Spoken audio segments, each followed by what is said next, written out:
না, সকাল থেকে এসে বয়ে রইলাম, একটা কাস্টমার নাই। একটু পরে তো বউ এসে পড়বো। বাজারের পয়সা কেমনে দেবো?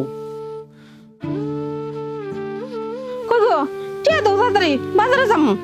এর উপরে বাজারে গেলে কিছুই পাবো না। দাও। তুমি তো আয়া পড়ছো, তুমি এই যে সকালবেলা এসছি, এখনো পর্যন্ত ব্রাশটা একটু কালিও লাগাইতে পারিনি। একটা কাস্টমার নাই, কি যে করি বুঝতে পারছি না। তাহলে অন কি করবো? ঘরে তো কোনো বাজার টাজার নাই। বাজার যদি কিনা না নিতে পারি, তাহলে তো আজকে না খাইয়া থাকা লাগবো। এখন কি করবো? একটু আল্লাহর উপর ভরসা রাখো, দেখি আল্লাহ মালিক কি করে। না, কি একটা অবস্থা! এয়ারপোর্টে নামার পরে এরকম বৃষ্টি শুরু হয়েছে, রাস্তাঘাট কেদা দিয়ে ভর্তি।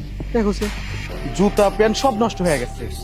একটু মুচি পেলে, আরে ওইখানেই তো মুচি। দেখি জুতাটা পরিষ্কার করে নি। এই জুতাটা পরিষ্কার করে দাও তো।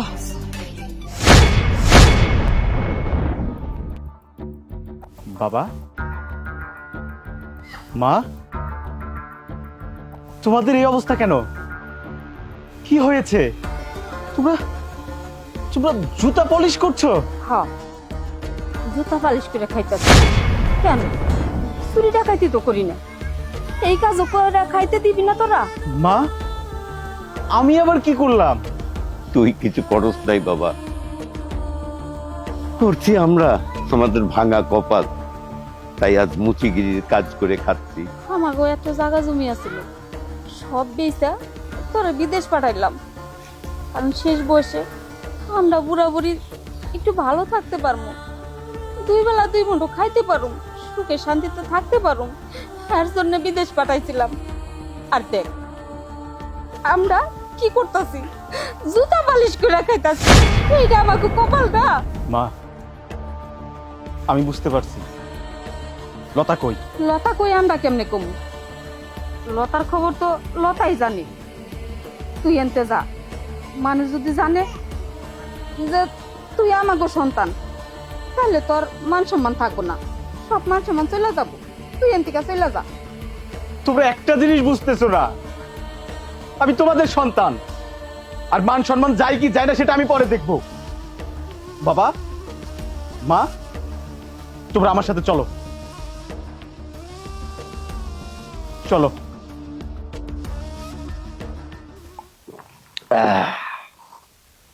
মারে কেমন চালটা দিলাম, ঘোড়া রইল 2.5 চাল, আর আমি দিছি 32 চাল। সেই 32 চালের পেছে পড়ে তোর শ্বশুর শাশুড়ি এখন মুসির কাম করে রাখা। আব্বা, তুমি একেবারে একের কাজ করছো। এখন আর মাসে মাসে ওই বুড়া বুড়ির পিছনে টাকা খরচ করতে হইব না। ওদের পিছনে যে টাকা খরচ করতাম, এখন সেই টাকা সব জমা থেকে যাইবো। হ, জমা থাকবো।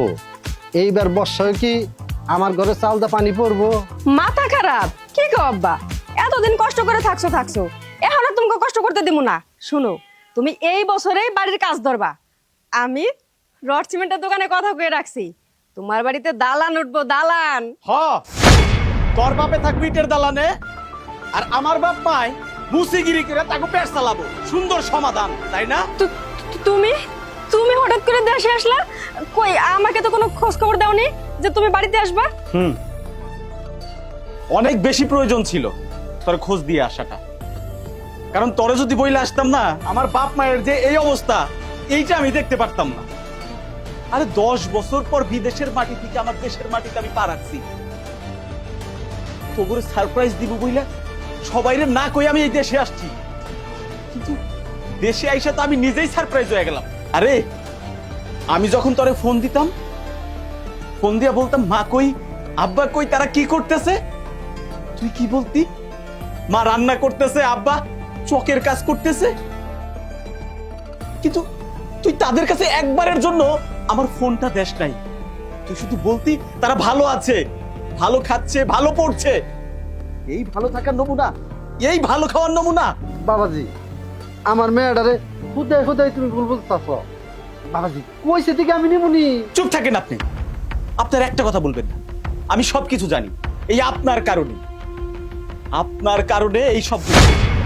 আরে আপনার মতো শ্বশুর যদি বাংলার ঘরে ঘরে একটা থাকে না, তাহলে ওই সংসারে সুখ শান্তি বলে কোনো কিছু থাকবে না, সব তছনছ হয়ে যাবে। বের হয়ে যান এই মুহূর্তে, এই বাড়ি থেকে বের হয়ে যান। মারে তোর বাড়িতে এসে আমি অপমান হয়ে গেলাম। আরে থামেন, অপমান তো করছি মুখে, আপনার তো উচিত জুতার মালা গলায় পরাইয়া সারা এলাকা ঘুরানো। আপনার যদি লজ্জা শরম থাইকা থাকে, দ্বিতীয়বার এই মুখ নিয়া আমার বাড়িতে আসবেন না, বের হয়ে যান বলছি।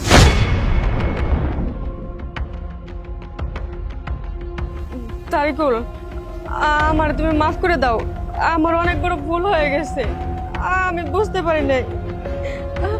আম্মা, আব্বা, আপনারা দুজনে আমাকে মাফ করে দেন, আমি আপনাকে সাথে অনেক বড় অন্যায় করছি, আপনাকে ভয় করতেছি, আমারে মাফ করে দেন। দেখো, একটা মেয়ের যখন বিয়ে হয় তখন ওই স্বামীর বাড়ি হইল নিজের বাড়ি, আর ওই স্বামীর বাড়িতে শ্বশুর শাশুড়ি দেবর ভাসুর যারাই থাকে এগুলারে সবসময় নিজের মনে করতে হয়, আপন ভাবতে হয়। এই জিনিসগুলা যে তোমরা কেন বুঝো না। আম্মা, আমি আপনার কথা দিতেছি, আব্বা আপনারও কথা দিতেছি, আজকের পর থেকে আমি মনে করব আপনারা দুজনই আমার আসল পিতা মাতা। আপনারা এখন থেকে আমার মাথার মুকুট হয়ে থাকবেন।